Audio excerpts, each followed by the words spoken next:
Does anyone even logic? I'm Calvin Phillips with Campus Reform. Today we're in New York City talking to students about President Trump's Supreme Court pick. The only thing is he hasn't made that pick yet. Will people still have opinions on who it was though? Let's find out. I think the big thing that's been in the news today, it's Supreme Court, Justice Kennedy stepping down, so there's a vacancy. All week people were worried about who it was going to be. This week he made his announcement. What's your reaction to the justice that he nominated today? I'm honestly not surprised by his choice, but that's just worse for us. I just saw the pick and I was like, it's almost at a point where you kind of expect that it's not going to be what you want. He's quite, extreme in his views, and I don't know if it would make the Supreme Court very even. I see it all over the news that he's racist and shit. This new nominee is very racist, and I think it's starting a new wave of something very negative, and I'm really scared about what happens in the future and what choices he'll make. And so what reaction have you seen on social media today after the news? Oh, outrage, as it should be. This is just a reoccurring thing. He keeps doing this with different positions and just doing whatever he wants, abusing his power. Do you feel like his pick is an abuse of power?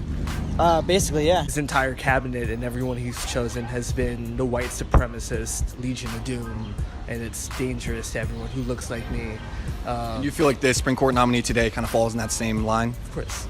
They should all wear white hoods and burn crosses at the Capitol, because that's exactly the move. That's what they're going for. And the fact that he would put someone up there that is so racist and is not practicing the equality that we need to see, it's insulting, and he's not gonna last. I mean, so you're not a fan of the pick? I'm really not. I did speak to my dad a couple days ago, and I know he was not a huge fan of the decision that he made. What would be your message to President Trump on what qualities you would want a Supreme Court justice to have? A black woman. Is it wrong though to suggest someone be picked just on the color of their skin though? I mean, but I said black women for a reason. Black women were the only ones who really turned out in full majority to not vote for President Trump. I think you should just listen to the people, get the opinions of what people actually want. Do you think President Obama listened to the opinions of the people when he nominated 2 Supreme Court justices? I was young then, so I can't say that either. Listen to your people. That's what you were hired to do. You've never been hired to do anything, but... Didn't they also hire him, though, to nominate Supreme Court justices? They did. If you were picking a Supreme Court justice, what qualities would you want them to have? Someone who's actually just. I definitely want them to be liberal and look to the views of the minorities. The previous Supreme Court justice was a swing vote. You should have some balance. You shouldn't just be all on one side. President Obama did pick 2 liberal justices, though.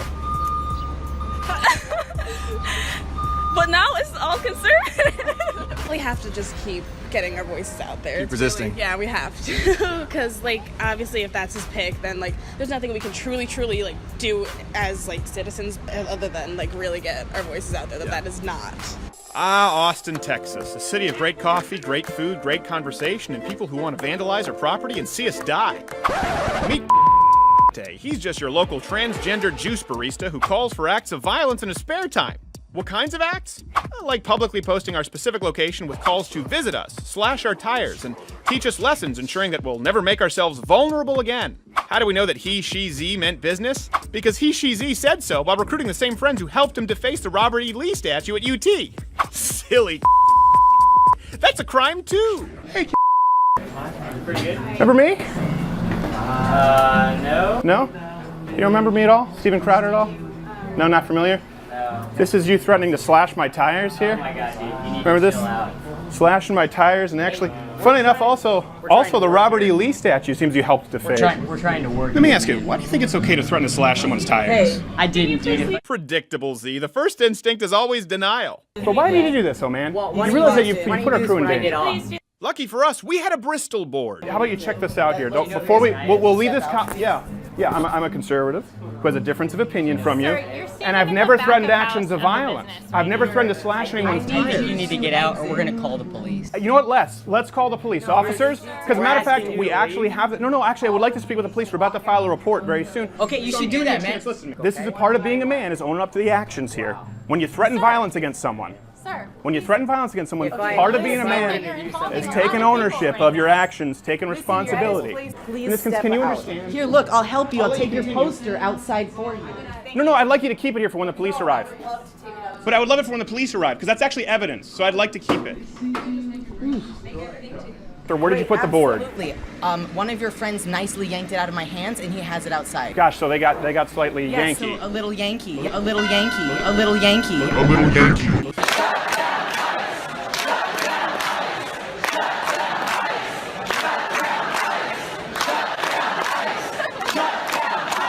That's the new rallying cry from socialists at the weekend's Socialism Convention in Chicago. Democratic millennials moving towards socialism en masse. But is the movement the future or the destruction of the Democratic Party? Joining me now, Mimi Solsitic, who was a 2016 presidential candidate for the Socialist Party USA. All right, Mimi, I just want to go slowly here because socialism confuses me a little bit. Has socialism worked anywhere it's been tried? I think what we're working toward is something that we've yet to see. Socialism at its core did they try means socialism? Worker ownership and control over production. All right. So I think it's important that you understand what it means and that your viewers understand what it means. Okay. So we're capable of progress. Okay. You know? So did they try socialism in Venezuela? You know, it's funny that I expected you to bring up Venezuela. It's such a weak talking point. You're talking to somebody who lives in a city that's got over 50,000 homeless people. So this diversion over to Venezuela. Oh, no, I'm just asking where his socialism worked. Has it worked in Cuba? Okay. Has it worked in in the Soviet let's look at Cuba's Union? literacy rate. Sure, let me respond. Let's look at Cuba's literacy rate. Let's look at their health care. You know, let's look at countries that have universal health care and how they rank against the United States healthcare system. They far outrank in terms socialist of quality of care. healthcare in Canada, and a lot of the rich Canadians come to America to get their surgery. But let's just move on. The last time the world. Let's just move on. I don't want to move on because you're wrong. Okay, that's your opinion. And you don't even care that you're wrong, which is bizarre. No, I don't believe I'm wrong, but that's fine. We can move on. I just don't want to get bogged down on other countries. Let's focus on America here. You want socialism to replace capitalism here in America?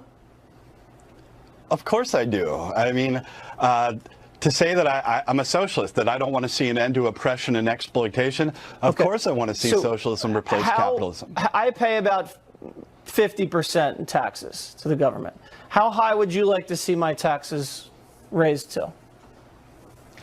We would support a steeply graduated progressive income tax. How As much? it stands right now, the U.S. has... I mean, let's just take me for an example. Can you stop interrupting me for a second? No, I'm trying to move the conversation forward. I want to get specific on your policy. Sure. What would you like to see me pay in taxes? Okay, let's say this. I don't know how much you earn, but let's just say hypothetically it's $1 million, right? Let's say you were taxed at 70%. If you can't get by on $300,000 in a country where so many are struggling, just let me finish. This is why you're having a problem right now. This smug smarminess in the face of suffering, it's not resonating with folks. Your days are over. Well, listen, I would say this. I would say in the countries that have socialist policies, there's more suffering.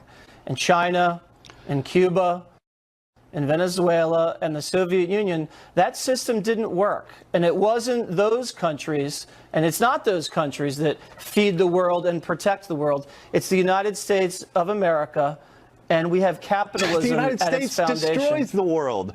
We United destroy States the world? feeds and protects the world?